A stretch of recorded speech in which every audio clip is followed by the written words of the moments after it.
Bom dia para todos que estão aqui nesta sexta-feira, 7h30 da manhã, nessa manhã maravilhosa e também numa manhã de feriado. Estou aqui com meu amigo Toshio Ito, meu parceiro, nesse projeto que é Os Inquebráveis, um projeto onde vem falar com você sobre desafios da vida, sobre desafios superados. Nós trazemos aqui pessoas incríveis, que têm histórias incríveis e mostram o poder, a capacidade, os recursos que o ser humano tem para se tornar cada vez mais inquebrável, porque essa é a minha missão, essa é a missão do Toshio, esse é o nosso grande propósito, ajudar você também a se tornar um inquebrável. Inquebrável que são pessoas como eu, você, Toshio, comuns, mas que de alguma forma passaram por alguma realidade, alguma adversidade e que nos transformaram e nos tornaram mais fortes. Não é isso, Toshio?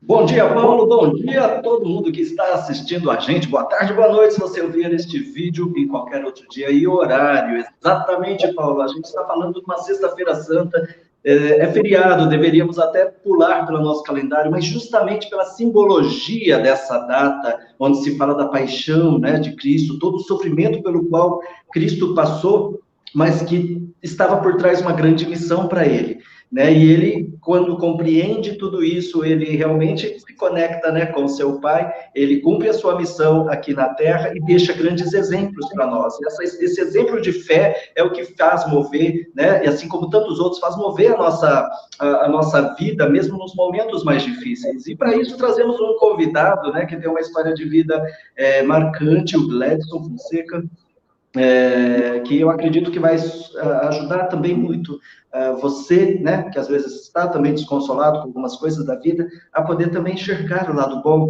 né, e a ter força apesar de tudo, né, e de todos. Então, seja bem-vindo, Gledson, muito prazer ter você aqui conosco. Bom dia, Toshio, bom dia, Paulo, o prazer é meu, cara. Eu me alimento quando eu tenho momentos como esse, né, de poder contar um pouco da história, de como foi, como tem sido, né, e os frutos que vêm pela frente aí. Eu me alimento bastante, então, para mim é um momento de me alimentar mesmo, né, compartilhando da minha história. Valeu, obrigado pelo convite. Tá ótimo, né? E Gledson, conta um pouco, né, pra gente, né, para quem não conhece ainda a sua história, que saiu até no Fantástico, no Dia dos Pais, né, e de alguns anos atrás, como que foi, né, a história sua e como que você vem superando isso? Faz um apanhado geral pra gente. Legal, legal. Bom, Toshio, eu estava em 2015, vida caminhando bem, né? A minha primeira esposa, a Keila, e eu, depois de 4 anos tentando engravidar, bingo, deu certo, né?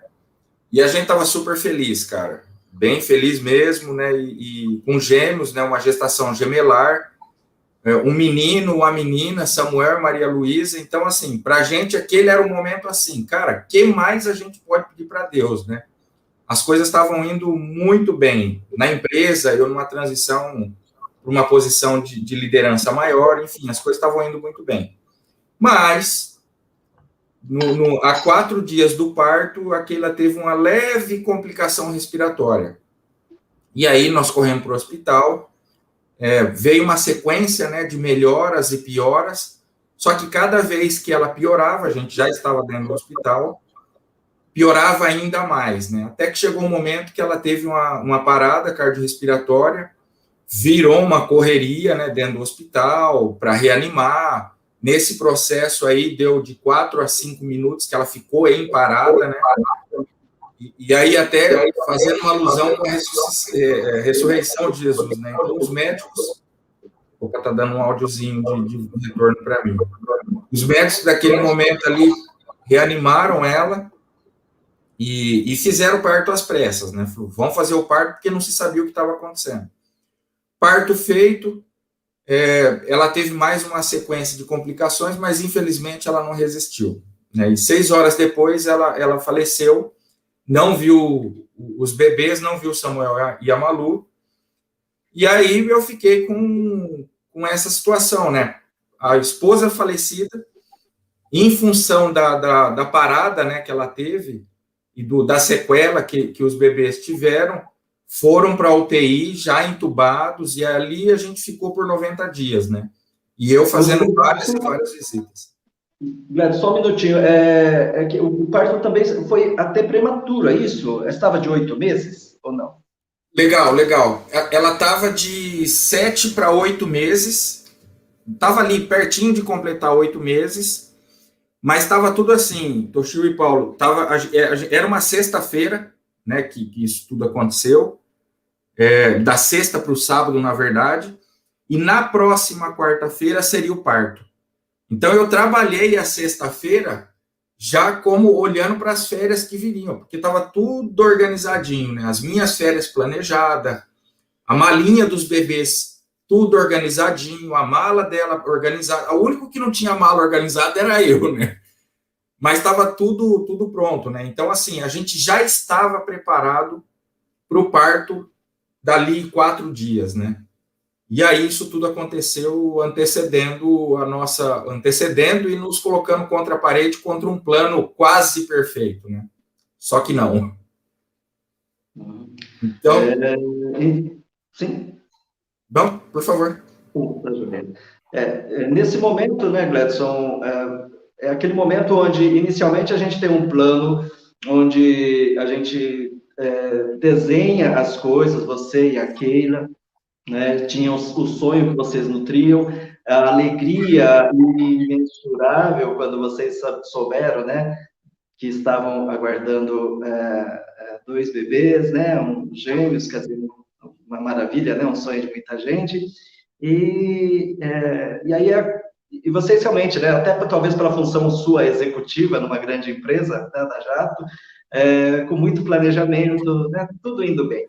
E, de repente, a vida dá essas voltas, dá essas curvas, essas quebradas, onde, de repente, tudo se desfaz. Naquele momento, com tantos desejos e sonhos, você perde a Keila e se vê com 2 bebês prematuros na UTI, né? Qual o seu sentimento? Nesse momento, houve tempo para uma revolta, para questionamentos, ou não? O seu pensamento foi, o que eu vou fazer, como que eu vou fazer para lidar com tudo isso? Ela tinha que ser pai e mãe agora, de gêmeos que estavam na UTI e com a esposa, perdendo a esposa, que estava ali tudo planejado. Como que foi isso? Assim, eu até digo, Toshio e Paulo, que quando um casal se vê diante de uma maternidade, e essa maternidade corre tudo dentro de um padrão, e os filhos nascem dentro de uma normalidade, já é um desafio, né? Principalmente quando é o primeiro, já é um desafio. Trocar fralda deve ser assim, deve não é, né? Porque eu aprendi a trocar fralda dentro da UTI deles, né? Então, já é um desafio muito grande. Aí a situação que eu me vi foi, caramba, se fosse tudo conforme planejado, a gente sabia onde buscar ajuda, né? Então, tem os avós, os amigos que já tinham tido filho antes, enfim, a informação ela é disponível e o vizinho tem a informação de como te ajudar numa cólica, coisas simples de uma gestação normal. Mas a minha situação, e foi assim, e agora, cara, como é que eu vou fazer? Porque eu já tinha noção, né? Diante do quadro que eu vi da Keila, eu já consegui ter uma ideia, ferrou. Eu já consegui imaginar o que viria pela frente. Eu não tinha ideia da gravidade, mas eu já falei, ferrou. Pode vir uma sequela aqui, uma sequela ali, porque eu vi. Deu uma falta de oxigenação severa nela, tanto é que ela desfaleceu, né? Então aí eu comecei, e agora? Onde é que eu vou buscar informação? Porque eu não tinha nenhum amigo, tinha criança especial, muito menos que tinha passado por um longo período dentro de uma UTI, né? E, de certa forma, até isso a gente tinha planejado. Não, pode rolar uns 2, 3, 4 dias de UTI, porque uma gestação gemelar, ela é uma gestação de risco. A gente tinha essa consciência. A mala foi preparada para isso, né? Para 4 trocas de fralda. Então, a gente chegou a se planejar até para 4 dias de UTI, se necessário fosse, né? Mas eu não tinha de forma alguma, me preparado para uma situação tão crítica quanto foi, né? Então, num primeiro momento, foi um sentimento de e agora? Mas, em nenhum momento, eu briguei com Deus. Em nenhum momento. Porque qual que era uma parte clara do sentimento, né? Foi, puxa, até aquele momento, a minha fé estava me honrando. Até aquele momento, cara, Deus estava me dando um casal de filhos, eu queria uma menina, Keila queria um menino. Bingo. Na carreira estava indo de vento em popa e com experiência internacional, enfim, com responsabilidades fora do país. Bingo. Carreira também indo bem. Meu casamento com aquele era uma preciosidade para a gente. A gente era muito cúmplice. Era igual o Claudinho Bochecha. Era impossível pensar um sem o outro. De verdade, a gente não conseguia vislumbrar isso. Para a gente ia ficar eterno, né? Então, assim, ó, todas as finanças estavam ok, bem equilibrado. Então, todas as áreas da vida estavam redondinha.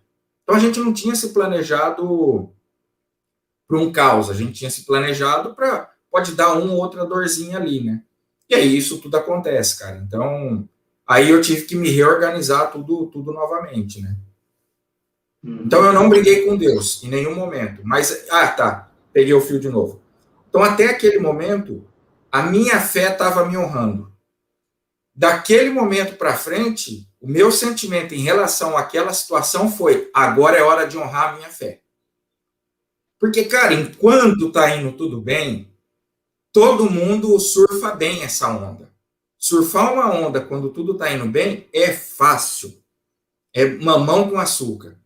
Agora, quando você não tem uma ondinha que você conseguiu enxergar ela, você falou, pô, essa onda tá legal para eu fazer um backside, fazer umas manobras mais arriscadas, mas sob controle. Quando você vê um tsunami vindo na tua direção, você sabe que a força da água é superior àquela que você supostamente conseguiria suportar, negão, aí é hora de você honrar a tua fé. Então, aí, esse foi o meu sentimento. Falei, Deus, agora eu não tenho ninguém. É o Senhor e eu. Me ajuda porque eu não tenho saída. E aí Deus foi ajudando. As tomadas de... Paulo, se você quiser fazer a pergunta, tá? Pode fazer. Eu queria chegar um pouquinho mais próximo da situação atual para fazer uma pergunta que eu estava refletindo um pouquinho aqui. Então, passado isso, o seu filho faleceu e a sua filha sobreviveu. Ela está com quantos anos hoje? A Malu vai completar 6 em junho. Mas o Samuel ficou com a gente um tempo ainda, Paulo. Então, ele ficou 11 meses com a gente. E aí depois ele teve uma complicação também. Foi outra pancadaça, né, bicho? Foi outra no queixo. A primeira vontade, a primeira ação de você foi ter que reunir forças para começar a fazer, né, a levar essa vida, né, onde teve uma necessidade de cooperação aí de empresa e tudo mais, para que você tivesse um auxílio maternidade até maior, não é? Uma maternidade misturada como se fosse paternidade, né? E para você poder lidar, né? Foram vários meses. Como que foi esse período?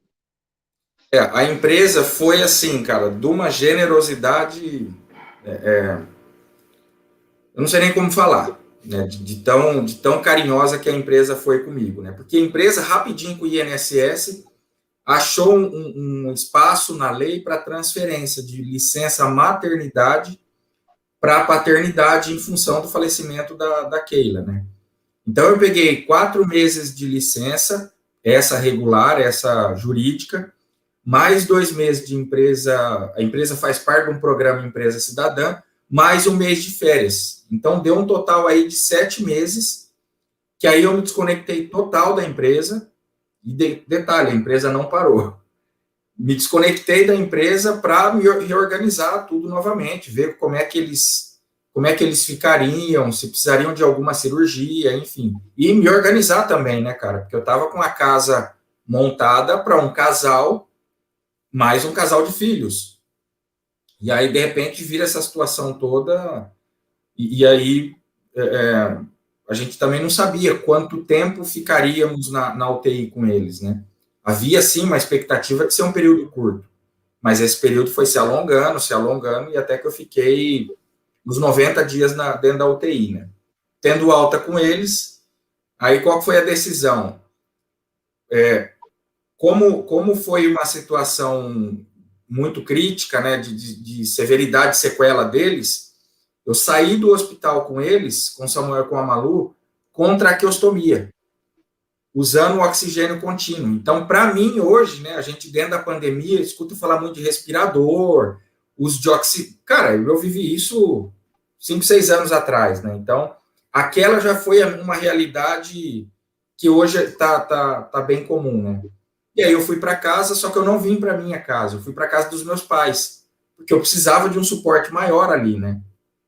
E aí lá pegamos um quarto, montamos uma UTI, né, com cilindro de oxigênio, 2, com equipe de enfermagem, 2. Então eram 2 enfermeiras de manhã, 2 à noite, com físio, fono, TO, médica, a avó materna, né, a Keila faleceu, mas a família dela permaneceu, né? Então eles também me deram muito apoio, me dão muito apoio até hoje. E aí nós ficamos na minha mãe por um tempo, depois eu aluguei uma casa perto para começar a ter um pouco de privacidade também. E aí eu comecei a querer respirar uma vida mais normal, vamos dizer assim, né? Ou mais próximo da normalidade, ainda que com 2 crianças especiais. Uhum. Essa fase, né, de você começar a ter a parte de adaptação, né, Gladys? Você passa a ter uma adaptação para tudo aquilo, e aí, ao mesmo tempo, tem a expectativa pela recuperação, e começa já também todo aquele amor, né, por aqueles 2 serizinhos, né, 2 anjinhos que estavam na sua missão, na sua guarda, tendo que representar também a mãe, né? Como foi todo esse período, se você consegue lembrar, né, com a gente, passado todo esse susto? Então, você disse que você não abandonou a fé, aliás, você se fortaleceu na fé, que era o momento de se provar, e você tinha 2 crianças, e de repente, eu acredito que você foi se adaptando, né, começou a ter uma melhora delas, né, mas aí depois o Samuel começa a ter uma complicação. Como que fica esse período?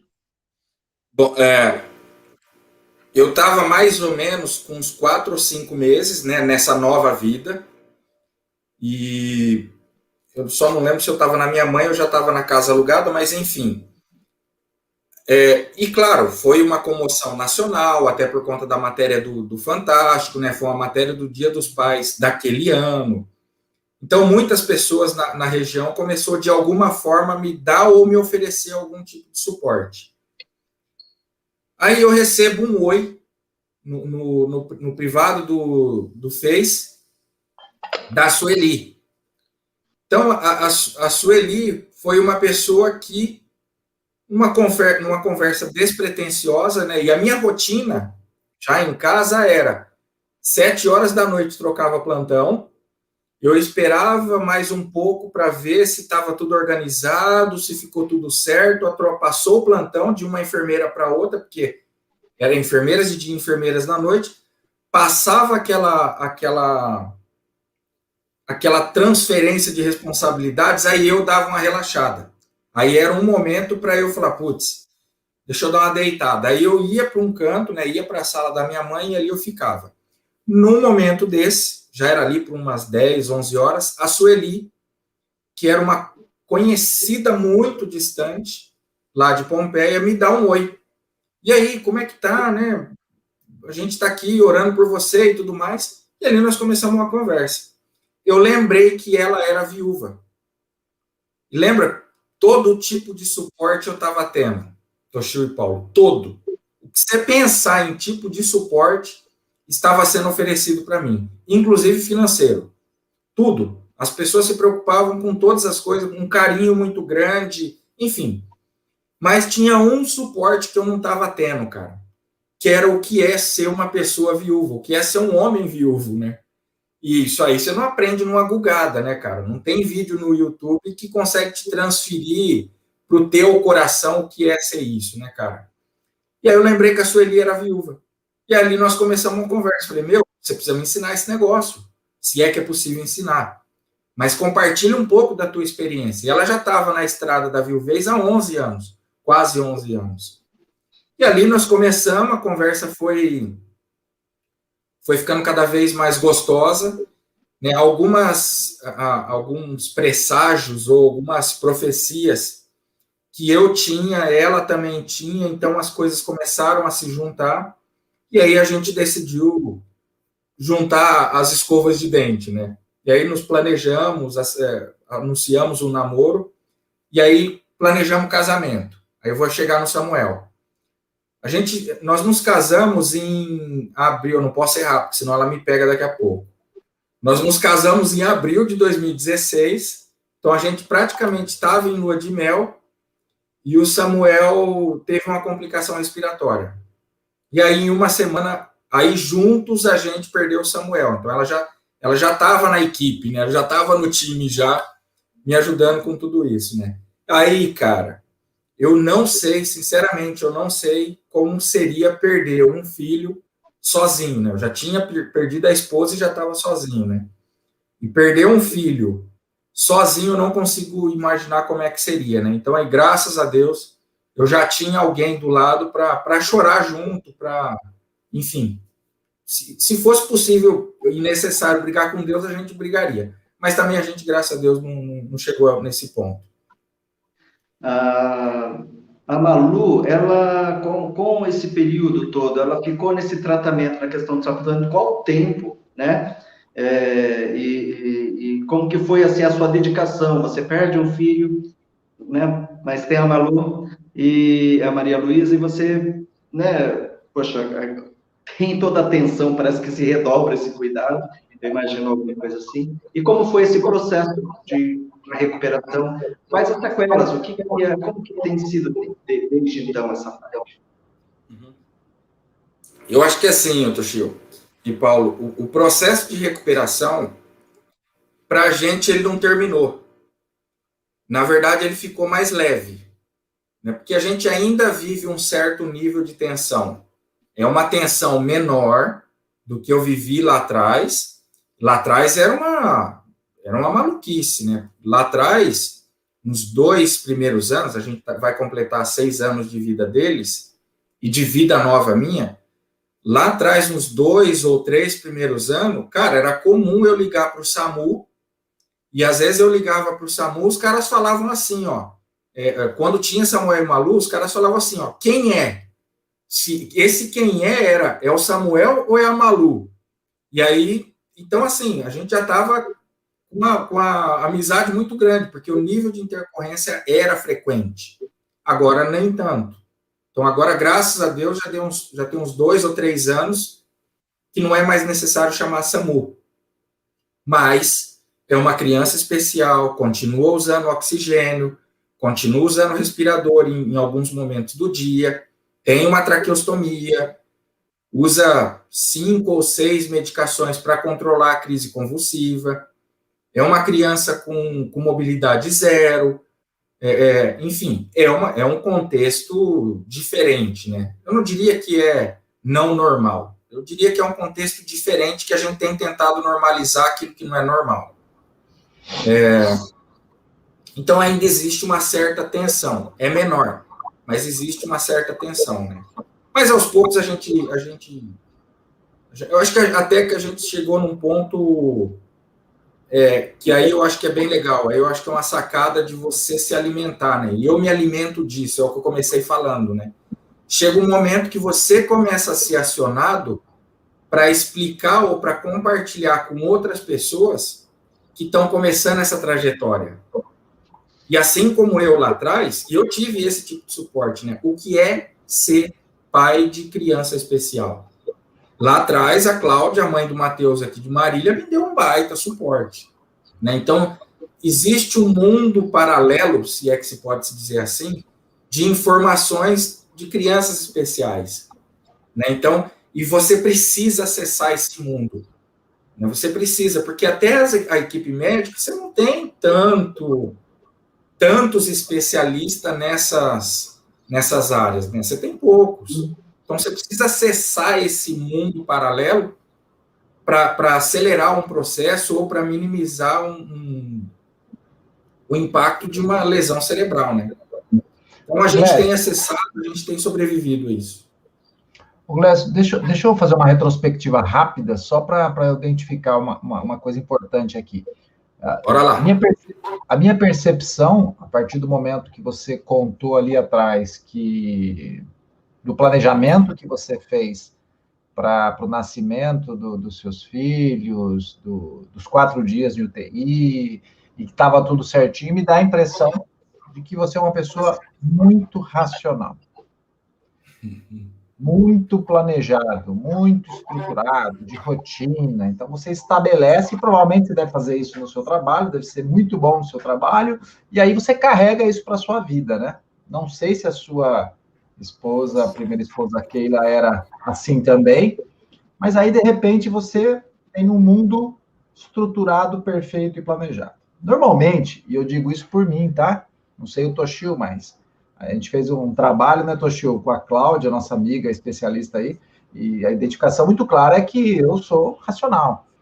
E nesse momento, quando o mundo está estruturado e planejado porque nós somos racionais, nós temos uma dificuldade muito grande de lidar com a emoção, né? De expressar a emoção e tudo mais. E a minha pergunta é, nessa trajetória toda que você contou até agora, nesse momento, como você lidou com emoções? Tinha algum momento que você ia para o seu canto sozinho e chorava com os outros? Como é que você lidou com as emoções porque as emoções, elas vêm num turbilhão, né? É um monte de hormônios, neurotransmissores que pode te derrubar no chão. Como é que você usou mente, coração, mente e emoção para seguir em frente? Boa, belíssima pergunta, Paulo. Pancada eu tomei várias. Primeiro, a primeira grande pancada que foi aquela que transformou um sonho num pesadelo, né? E descortinou na minha frente uma escuridão que eu não sabia o que viria pela frente. Então, essa já foi a grande pancada emocional que eu tive, né? E assim vieram outras, sabe? De eu ser chamado para o hospital de quase morte, vem, tá tudo bem, mas a gente teve um pipinaço aqui. Ou Samuel, ou Malu, ora os dois. O que eu identifiquei? O primeiro ponto é que não existe plano perfeito. O plano vai falhar. O plano vai falhar. E aí é utopia, né? Ou inocência, ou ingenuidade, você ficar sustentando, não, mas é aquele plano que tem. Cara, mudou, o cenário mudou, né? E eu não tinha outra opção, eu tinha que me virar. E é verdade, eu usei de muita racionalidade. Durante um período eu era só razão. Mas ninguém sustenta só razão o tempo todo. E aí, o que eu fazia nos momentos em que eu tomava uma pancada forte, principalmente quando eu era chamado para dentro da UTI naquele período de 90 dias?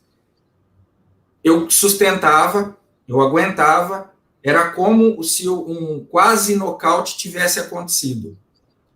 E a minha razão, novamente, era, eu não posso chegar à contagem do 10. Né? Quando o camarada toma um soco no queixo que ele vai para a lona, começa a contagem de 1 até 10.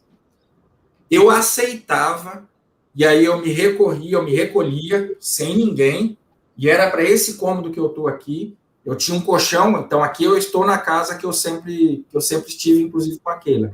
Eu vinha para essa casa e o meu refúgio era dormir. Eu precisava de 2 horas, 1 hora de sono, independente de que hora fosse o dia. Aí aquilo para mim era como se fosse um refrigério ou eu escapava um pouco daquela tensão.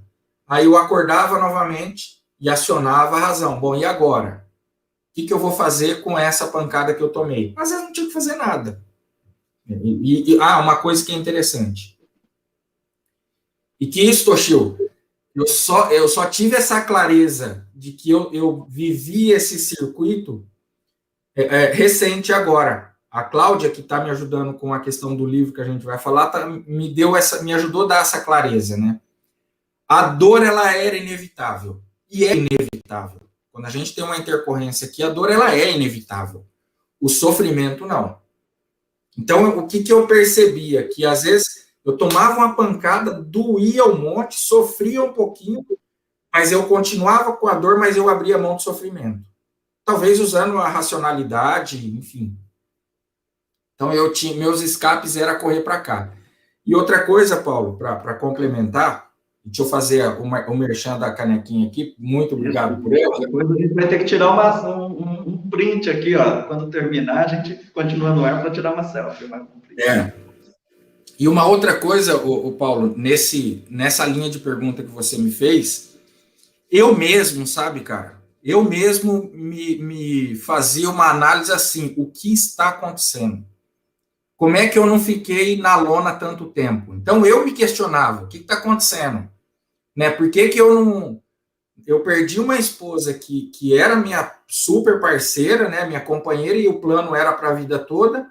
Como é que isso acontece e eu ainda consigo ter razão para tomar a decisão de como é que nós vamos fazer traqueostomia, em que momento nós vamos fazer? Então, eu me questionava. Comecei a conversar com a turma, bicho, eu só cheguei numa conclusão. Graça. Era um momento que eu tinha pedido isso lá atrás, né?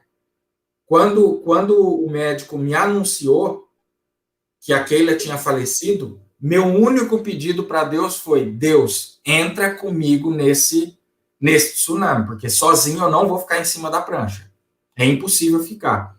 Então, hoje, olhando para trás, e é atual, é muito atual isso, para mim é graça. Deus olhou e falou assim: deixa eu dar uma força para esse cara, porque esse cara não vai aguentar isso sozinho.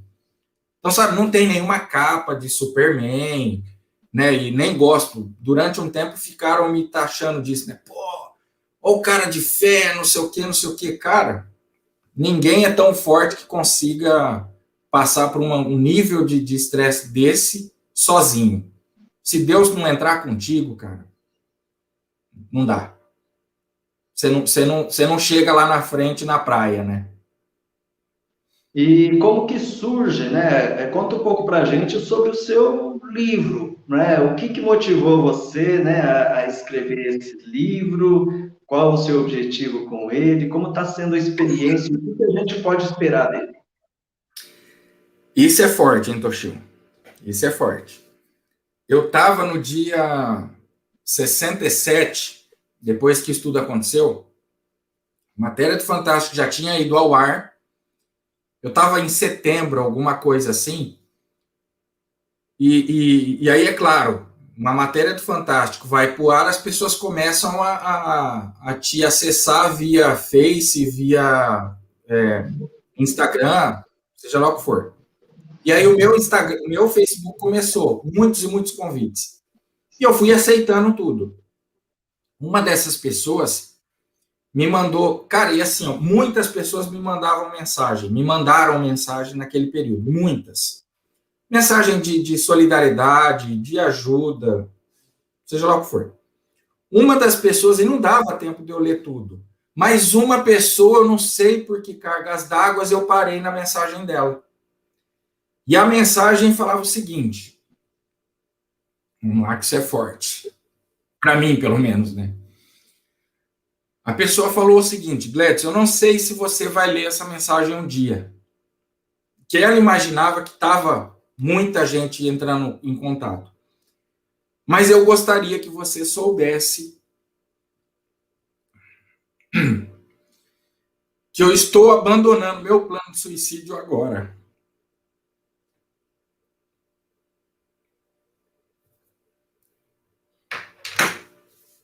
Aí, cara,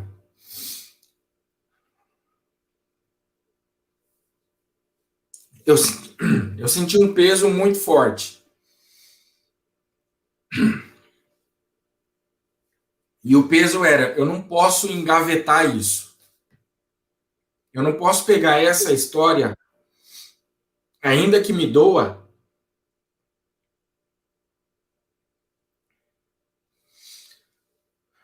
vamos lá. Ainda que para escrever o livro eu precise reviver essas emoções tudo de novo,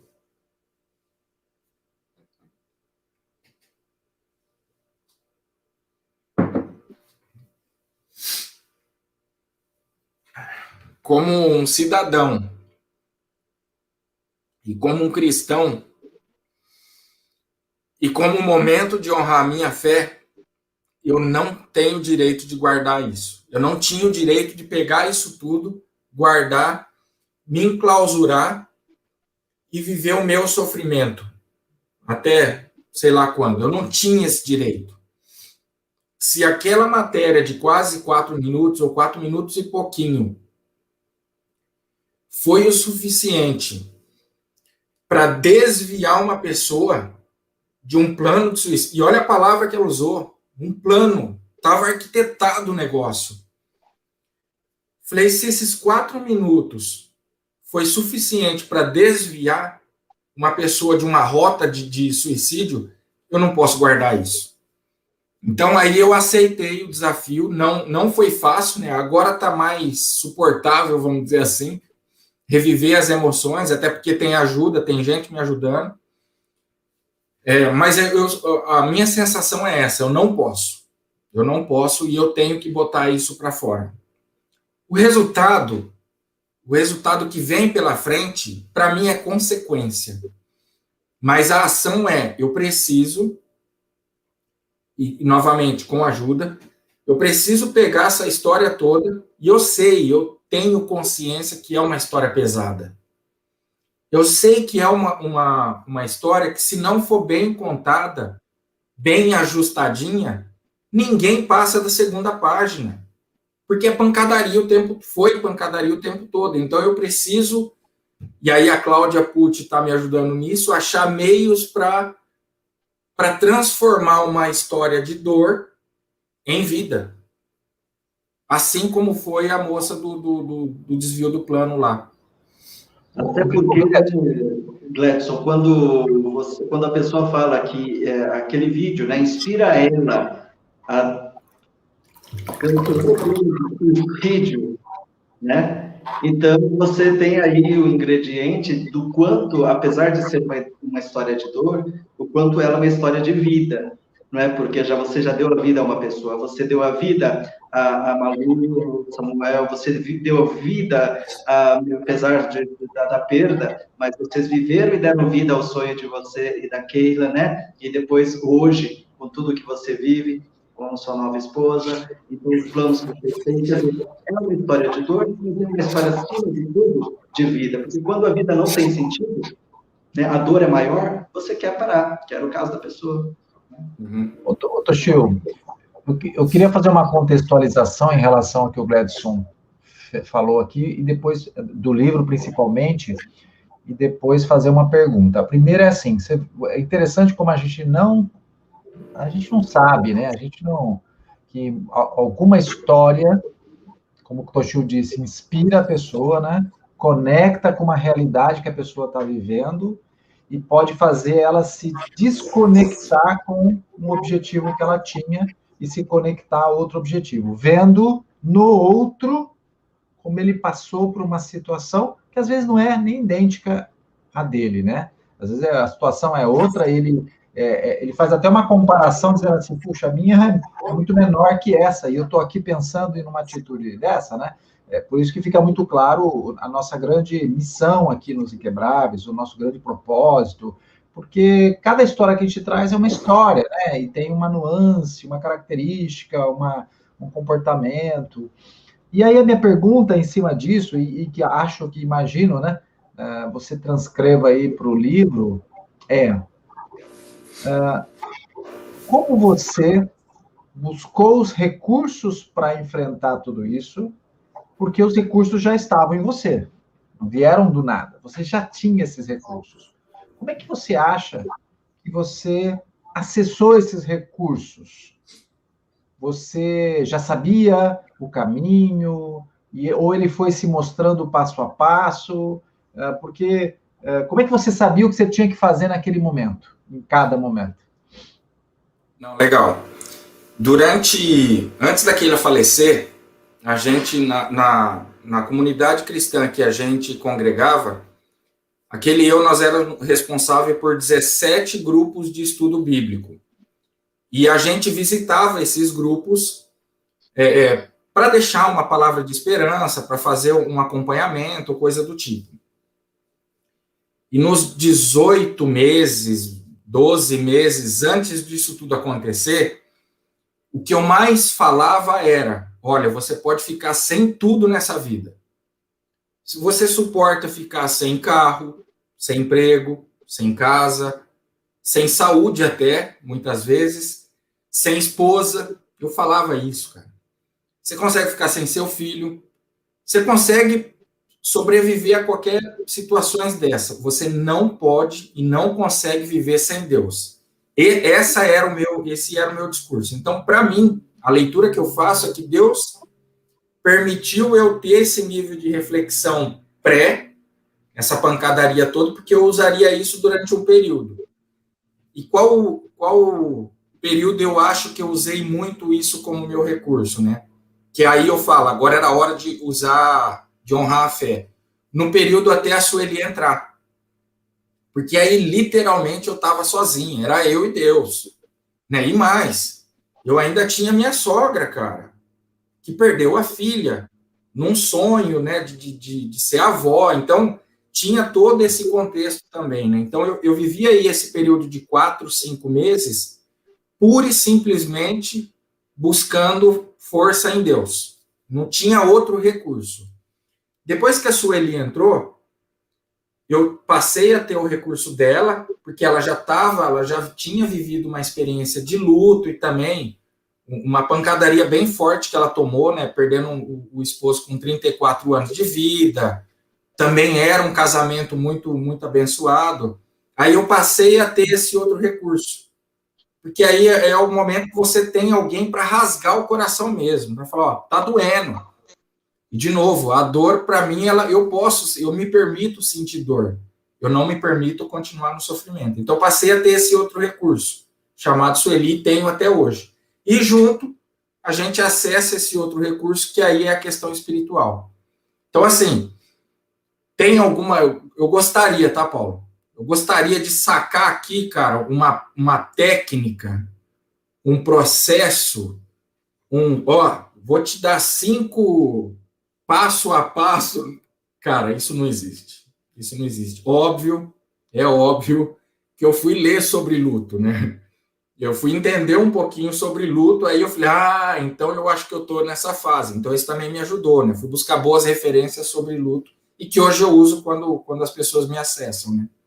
Então não sei se eu respondi tua pergunta, mas eu não tenho um passo a passo para te dar. Não, respondeu sim. Na verdade, você identificou naquele momento qual era a conexão que você tinha para buscar uma resposta. Como você disse, a sua conexão era Deus. E aí, você, né, cada um da sua forma, porque cada um pode estar, a gente pode ter uma religião diferente, mas busca na espiritualidade, no universo, em algo maior que você mesmo, né? E aí você se volta e fala, puxa, tá aqui eu, e aí essa força maior, Deus, o universo, me mostra que eu tenho esse recurso. Ó, tá aí prontinho, agora você tem que usar. É isso aí, é isso aí. Então isso é interessante porque se a gente começar a identificar, a gente também ajuda o outro, né? Porque o outro precisa entender que no momento quando você chega numa situação muito difícil, você se fecha, se fecha, se fecha, se fecha, olha um tempo todo para dentro de você, e aí você não encontra nada, porque você acha que você não tem nada, você acha menor, acha que o seu problema é maior do que tudo, né? E a sua história mostra, e ela continua mostrando, né? Porque o seu livro, ele tem que ter volume 1, volume 2, volume 3, porque você tem uma história pela frente grandiosa ainda, né? Porque você vai lidar com essa situação por toda a sua vida. A gente lida com a situação que a gente passa por toda a vida. A questão é como você mesmo disse, né? Que foi muito interessante. Como é que você vai lidar naquele momento, por onde você busca a sua força? Eu acho que isso é incrível, né, Toshio? Exatamente, né, Paulo e Gledson? Eu acho que tem certas coisas que o exemplo, né? O exemplo, ele arrasta, né? Então, muitas vezes a gente não tem do lado racional muita coisa que a gente pode fazer, mas tem às vezes do lado do que a gente pode sentir, né? E eu acredito que, assim, né, assim como no caso do Gledson, alguns dos outros nossos participantes, né, em alguns momentos em que a pessoa fala que ele se mostra como inquebrável, né, muitas vezes a pessoa esteve fragilizada e ela precisa de uma certa muleta, né? A fé é uma muleta poderosa, mas existem também as muletas que as muletas, às vezes, no momento onde você tem a coragem de se abrir também, né? Você pode também trazer esses recursos externos, que são pessoas, palavras de apoio, né? Então, quando você se abre para buscar o que é o seu propósito, como você pode resolver problemas, nem sempre a resposta é rápida, mas eu acho que o primeiro momento é quando a pessoa consegue identificar o problema que ela sente e ela abre isso, né? Abre o coração em oração, né? De tentar achar algo que possa ajudar ela a suportar isso, né? E é engraçado que a gente estava falando justamente, né, Gledson? Dentro dos Inquebráveis, semanalmente temos temas que a gente escolhe, chamamos nossos convidados, né? Tanto os especialistas que contribuem com sua visão especialista, quanto também das pessoas que contam sua história. E nessa semana, justamente, a gente falava qual a diferença entre esperança e fé, né? Foi motivo para a gente fazer um debate, um post que eu convido vocês aí, né, a acompanharem também as páginas do Instagram, do Facebook, ou do YouTube, ou de todos eles, né? Para vocês poderem estar curtindo, compartilhando e acompanhando. A gente falava sobre fé e esperança, a diferença. Né? Eu acho que isso tem muito a ver com o que você falou. E só antes que eu acho que é uma pergunta que muita gente acaba tendo também, Edson, antes que a gente termine aqui, você respondeu aquela pessoa que lhe falou sobre aquilo e como que você respondeu? Eu respondi, na verdade eu agradeci, né? Primeiro eu agradeci ela, porque ela estava me ajudando, né? E é interessante que a mensagem dela me ajudou a desviar o foco do sofrimento. Me ajudou a falar, puxa, olha só, é sutil, né? É uma coisinha sutil que te faz a desviar o foco do sofrimento, da dor, e aí você consegue sair de uma situação dessa, né? Então, eu respondi agradecendo ela, né? Eu até achei, cara, uma reflexão que eu fiz, eu tenho isso, tá aqui guardadinho, depois de que eu respondi isso para ela, né? Então, eu fiz um post falando, olha, hoje eu encontrei uma pessoa e me deu força, então tá guardado. Mas eu ainda não consegui achar essa pessoa de volta. Então, eu sei de onde ela é de um dos estados do norte, mas é algo que eu ainda vou querer encontrar. E dar um abraço muito grande, né, cara? Porque foi um gatilho que ela conseguiu disparar em mim, né? Então, na verdade, ela me ajudou. Então, a resposta foi de agradecimento a ela. Olha que coisa maluca, né, Paulo? Você vê como as coisas são na vida e como que você, a sua mente, como você interpreta as coisas. Essa pessoa estava sofrendo por alguma coisa que a gente não sabe se poderia ser, né, algo totalmente diferente. Se conectou com a história do Gledson e isso ajuda ela para caramba. E ela exprime, lembra que a gente estava falando um pouquinho agora, a gente se abrir, falar, né, compartilhar, e os Inquebráveis é um espaço para a gente compartilhar dores e amores e soluções. E aí ele vai e escreve uma coisa para o Gledson e aquilo faz ele transformar um fogo que potencializa a missão dele, que hoje é escrever um livro, que quantas outras pessoas vão ser ajudadas através das palestras que você dá, das palestras que você fará. Quer dizer, de uma pessoa que estava para ser suicidada, para suicidar, de um problema que você tinha, se torna uma fonte de inspiração para você, para de repente ajudar milhares de outras pessoas. Então, as conexões da vida são coisas que realmente a gente nunca vai entender de fato, mas existe um grande milagre permeando toda a nossa vida, se a gente conseguir observar ela, ou sentir isso, né? E não tem fronteira, né? Não tem barreira. Inclusive, o seu livro tem que estar em outros idiomas, viu? Então, hoje em dia, Opa! tem que romper fronteiras, né? A fronteira do coração não existe, né?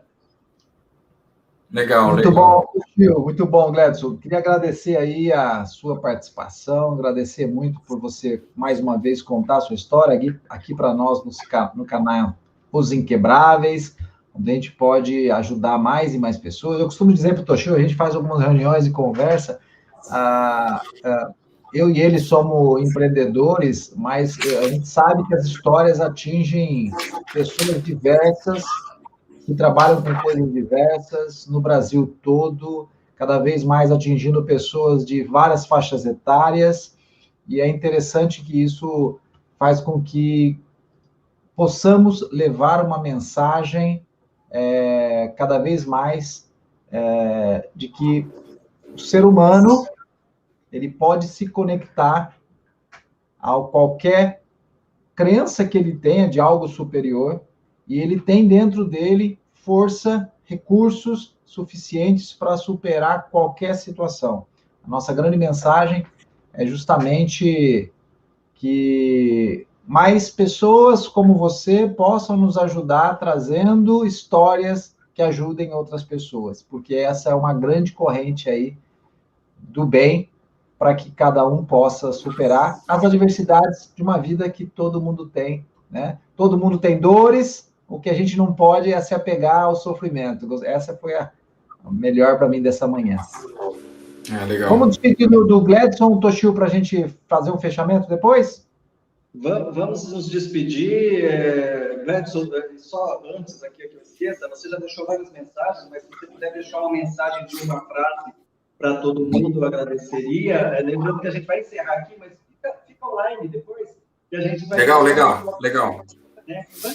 E eu agradeço aí para todo mundo, espero que tenham aproveitado bastante dessa mensagem. Para você que está curioso para saber sobre o livro, e aí, Gledson, como você vai acompanhe a nossa página, não esqueça de se inscrever no canal nosso do YouTube e de seguir as nossas redes sociais, né? Porque por lá você vai ficar sabendo quando sair para você né? Eu acredito que a sua curiosidade é também, então você tem que estar ligado no nosso canal, e não se esqueça, compartilhe esse material, né, para quem você acha que precisa, com certeza, escrever também nos comentários o que você achou, quais as suas dúvidas. Manda uma pergunta aí, para você pode. Bom, muito obrigado a todos vocês aí que acompanham a gente, inclusive pelo Spotify. Então, fiquem atentos aí ligados.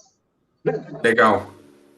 O Toshio, tem uma arte japonesa chamada kintsugi, que é a reparação de vasos quando se quebra, mas quando você pega as partes e junta novamente, e essa união, para dar essa liga, você usa uma massa feita com pó de ouro. Então, um vaso que antes era um vaso que tinha um certo valor, depois de quebrado e se juntado novamente e feito essas conexões com esse fio de ouro, ele vira uma obra de arte e passa a ter um valor muito maior do que o valor original da peça original. Então, acho que a mensagem que eu deixo é o seguinte, que achemos força e inspiração na imperfeição, porque assim como esse vaso, todos nós passamos por alguma imperfeição, por algum momento de quebra, né? Foi quebrado. Aí ele vai para a cruz, ele morre, e aí eu até faço uma alusão que o momento da morte era o momento que os cacos estavam soltos, mas aí 3 dias depois ele é ressurreto. E o momento da ressurreição é quando o pó de ouro mostra para a gente essa força dos inquebráveis, né? Então, essa é a mensagem, que a gente ache força na imperfeição e enxergue o valor que há na imperfeição. É isso. Deus abençoe e uma boa Páscoa para todos nós. Obrigado, Paulo. Obrigado, Toshio. Um prazerzaço estar com vocês. Obrigado, um abraço. Muito obrigado. Um beijo no coração de todos e até a próxima live. Toshio, só antes da gente terminar, mais uma história incrível, né? E completando aí mais um período aí, a gente está entregando aí entrevistas, bate-papos, livros, especialistas. A gente vai continuar, a gente não para até no feriado, né, Toshio? A gente vai continuar. Porque as dores não param, né? E pessoas procurando por ajuda também não param. E isso nos dá força aí para acordar de manhã, fazer live à noite, a gente continuar com a nossa missão. E eu só queria avisar para quem está nos assistindo aqui, depois a gente vai falar um pouquinho mais sobre isso, que a gente está para lançar aí nós vamos chamar de Academia Os Inquebráveis, onde você vai poder acessar com conteúdo toda semana, um conteúdo mais denso, um conteúdo para você aprender um pouco mais, discutir um pouco mais, refletir um pouco mais, num grupo um pouco mais fechado. Breve a gente vai dar uma notícia sobre isso. A gente vai ter um valor ali para manter os custos bem pequenininho, né, Toshio? E a gente vai trazer também uma super aula, uma masterclass todo mês aí no Zoom para a gente interagir e cada vez mais também trazendo convidados e ajudar você a ser um inquebrável. Essa é a nossa grande mensagem para o dia de hoje, Sexta-feira Santa, para que a gente possa cada dia sermos pessoas melhores e inquebráveis. Toshio, para mim é isso. E você? É isso aí, gente. Assim como a gente vai na academia para poder malhar o nosso corpo, né? Para poder manter o nosso corpo em dia, a gente tem que se alimentar de coisas boas para o nosso corpo e para a nossa mente. E também temos que exercitar a nossa mente para a gente também se tornar forte, se tornar inquebrável. Como você vai fazer isso? Aguarde, né? A Academia dos Inquebráveis vai servir para que, além dessas lives que a gente traz tanto conteúdo, você comece também a se conectar com outros métodos, a ter mais disciplina para ter melhores resultados, assim como os convidados. É isso aí. Grande abraço, um bom feriado para você, Toshio, para todos que estão nos assistindo, um bom final de semana. Até mais. Para você também, Paulo, para todo mundo. Até a próxima, hein?